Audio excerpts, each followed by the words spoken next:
Now, let's get an update on the federal election campaign trail.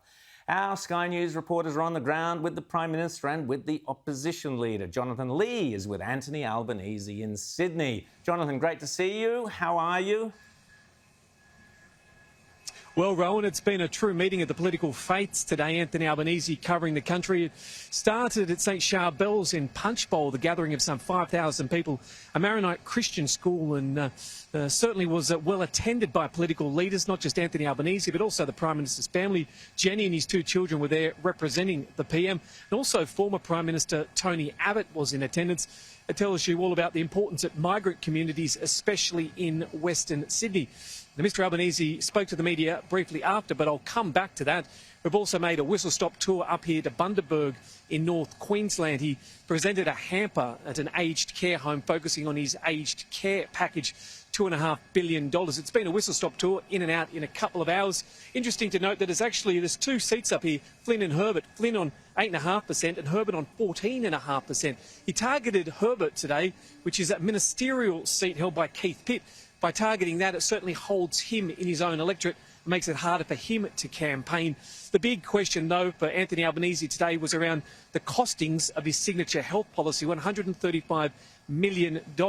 Now, he said that was costed by the Parliamentary Budget Office, but it turns out it hasn't in fact been costed, but based on costings from them. And that's a very big difference. He was asked whether that was a lie in his campaign. He's made a virtue of standing up and saying he will admit if he makes mistakes and tells the truth. He twisted and wriggled out of that today, insisting that he hadn't lied, and said that his costings would be full and relevant at the end of the campaign.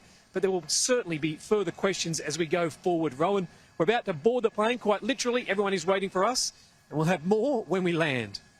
Jonathan, great to speak to you. Won't hold you up. You get on that plane and keep up the great work. Thanks so much, Jonathan Lee. And now to Trudy McIntosh for a wrap of Scott Morrison's day on the hustings. Trudy McIntosh, here we go.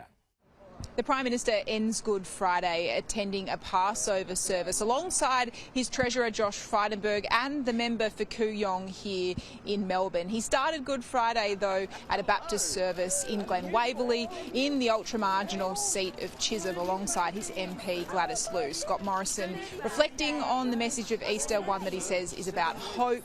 He also spoke about that crash we saw yesterday in Tasmania. 4 of his security detail taken to hospital after that accident. 3 of them have been released and 1 still remains in there with serious injuries. The Prime Minister has spoken to 2 of the police officers and reached out to the other 2.